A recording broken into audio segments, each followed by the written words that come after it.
So we'd like to open it up now to the presentations from the different stakeholders. And I'd like to ask Alan Penn.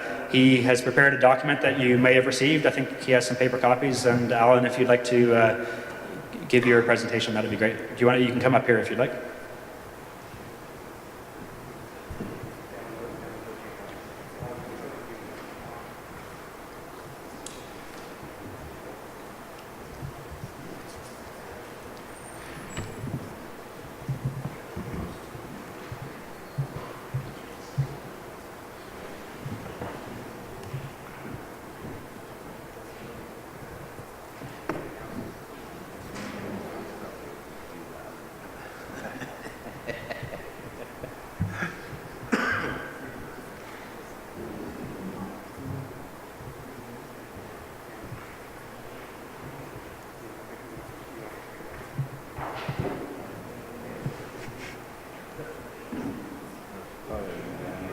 Hear me? Can everybody hear me clearly? So that'll be booming into the microphone. Can you hear me clearly? No. Okay. Well, my name is Alan Penn. As you know, I'm on the staff of the Cree Nation government, the government structure which covers the communities, the 9 Cree communities included in the James Bay Northern Quebec Agreement. I'm an advisor on their staff, and I've been with them since the 1970s. My purpose here, my objective at this meeting is to be able to report back to the Cree Nation government structure itself and to the communities on what I have learned from the discussions at this session today and tomorrow, but also to explore with my employers basically where we go from here in terms of the future of the consortium concept. So I see this meeting as very much as a starting point for a discussion which needs to take place over the coming years, and which will involve not just the Crees but the other communities facing the issues of implementing land claim settlements around the region. Okay. I only have a few minutes, so I'll try and be really focused in my remarks now, but I think it's very important to keep in mind the complexity of the institutional environment that's been created around the Bay, the James Bay and Hudson Bay, in the last 4 decades. In the Cree case, we're in the 5th decade of the implementation of the James Bay and Northern Quebec Agreement. It's a long and complicated and still uncertain process from my perspective, and I've been around this process for a long time. I think that the Inuit share a number of these difficulties. I've recently had the opportunity to study the Panasemountic report on the Inuit side, so I believe that many of the issues that the Inuit or the Nunavik Inuit communities are facing with the implementation of their agreement are shared by the Cree themselves. So I think it's important to begin this kind of discussion with the realization that the process of land claim settlements is the beginning rather than the end. There's a lot of work that lies ahead, and I think that even in the JBNQA case, that implementation is still going to require several decades of work by the communities and by the regional governments, and there will always be a certain level of tension between the interests of communities and the interests of regional government organizations. So I'm very sensitive to that personally, and I see this kind of meeting as a very important opportunity to explore the interests of individual communities and to make sure that they are not being overwhelmed by the process of implementing these agreements. Okay. The Cree, like the Nunavik Inuit, are also dealing with the Nunavut structures, the structures that arrived in the north in the mid-1990s when we have the EMR, or EU Marine Region Land Claim Agreement, and the Nunavik Inuit have the Nunavik Inuit Land Claims Agreement. Now these new agreements basically bring in to the Northern Quebec context the institutional frameworks of the Nunavut government. They're not necessarily aligned with the structures that emerged from the James Bay Northern Quebec Agreement, and they do not involve the government of Quebec, at least not at this stage. So again, I think it's important to emphasize that the Cree governments at a regional and local level are themselves dealing with a new suite of government institutions and a new suite of obligations relating to the implementation of provisions relating to wildlife management, relating to land use planning, and to impact assessment. And these processes are at a very early stage in their implementation. We're still feeling our way and trying to figure out what the next steps are and how we're going to move from one year to the next with the implementation process. And it's very important in that context that the communities have some sense of the challenges that the regional organizations are facing, and that in the opposite direction, that the regional government structures find ways of making sure that communities have an opportunity to express their own objectives and interests. And I see this meeting and what's been said to me about the interest of Gisasabi in developing capacity in coastal research as being a very important part of that process.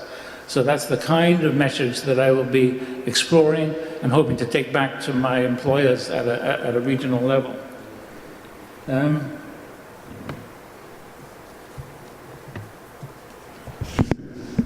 I would like to, I have prepared a background paper. I should have said this at the beginning of this presentation, and it's available in paper and it's available electronically for anybody who's interested. A number of people around the table have already got copies of this, but this will explain what I have tried to explain to the Cree First Nations and to the regional Cree government about the context of this meeting and the prospects for the future evolution of the consortium. So I invite you to lay your hands on this text and over the next 2 days and have a look at the sort of regional, geographical, physical context in which this discussion is taking place. I know this was advertised as an Eastern Hudson Bay, Eastern James Bay meeting, but I think it's important because of the impact of the recent land claim settlements process, and especially the Nunavut process, to look at this comprehensively and look at the Western Hudson Bay and Western James Bay as well. Now, Western James Bay, we would say, well, there aren't any recent land claim settlements there, but I'm very much aware of the need to bring the West Coast Cree communities into this discussion, and those on the northern Ontario coast as well. So everything I say about the experience of implementing land claim settlements also has to be conditioned by this realization that we need to work with the Ontario Cree communities as well.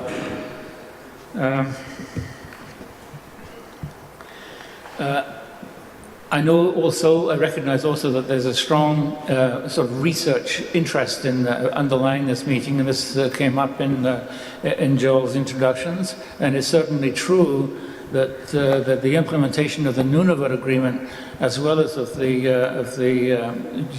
JBNQA and the NILCA and EMR LCA agreements, all presume a certain background ecological and social and cultural knowledge of the James Bay, Hudson Bay regional ecosystem. And I think many of us will recognize or perceive that this area has not received a great deal of attention in the last few decades, and that there's a lot of catching up to do. There's a need to sort of step back and think about what we mean by an adequate ecological background to deal with the implementation issues. We need to deal with the adequacy of data sets for the various wild species of wildlife which support both the Inuit and Cree hunting economies, and to be able to identify the major gaps and to see what needs to be done to be able to improve our capacity to move forwards. I'm pleased that there are a number of representatives of the federal government present at this meeting, but I'm also very much aware that the creation of a functional network, bringing communities together around Hudson Bay and around James Bay, is an exercise which will require both the commitment of individuals, regular exchanges between communities, but it also requires resources and institutional commitments.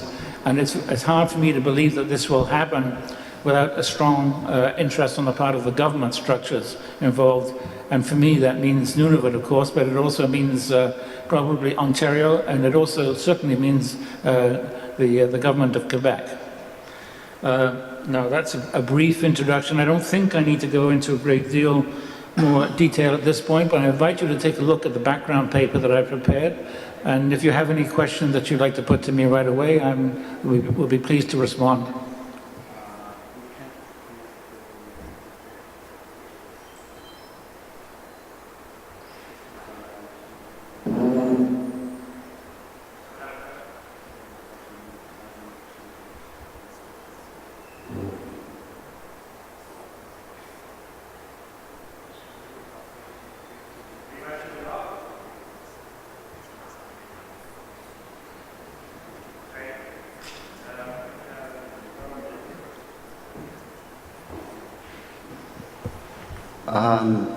I will want to add another provinces that has an effect on Hudson Bay.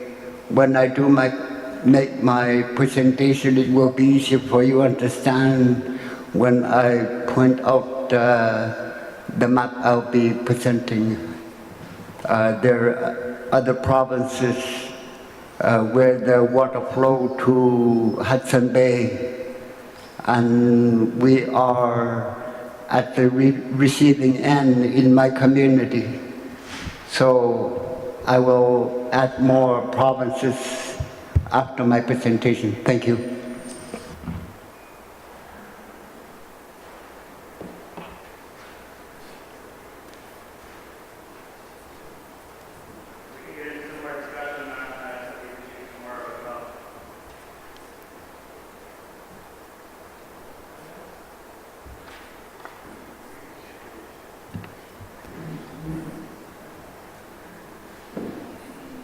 I just wanted to add that there was going to be a presentation from the Mushkegowuk Council. Vern was looking for someone to come to replace him to give that. Unfortunately, there wasn't a replacement, but I think Alan's point about including the West James Bay Cree is really important, and we really did want to have them involved. One of the big challenges, we've also been reaching out to the Government of Ontario, especially through the Ontario Ministry of Natural Resources, and the big challenge is that most of their work is terrestrial. And a lot of the work, the ocean there is Nunavut. And so trying to find someone from Ontario that deals with the marine region of James Bay has been really challenging. And the main group is the Mushkegowuk Council, and so they're the ones, and they're really keen to participate. But we need to find ways to get the Government of Ontario involved, given that they haven't really done a lot of work on the marine region. There is the Far North Act, which came into place a few years ago, but most of that, again, has been terrestrial. But you know, there's a lot going on with the Ring of Fire projects and this sort of thing, and they all have you know, downstream impacts on James Bay, and so we'll be working hard to try and find ways to get Ontario involved, and hopefully we can get some information from the Mushkegowuk Council, from their presentation that they were going to give, to help disseminate to you to identify their priorities as well.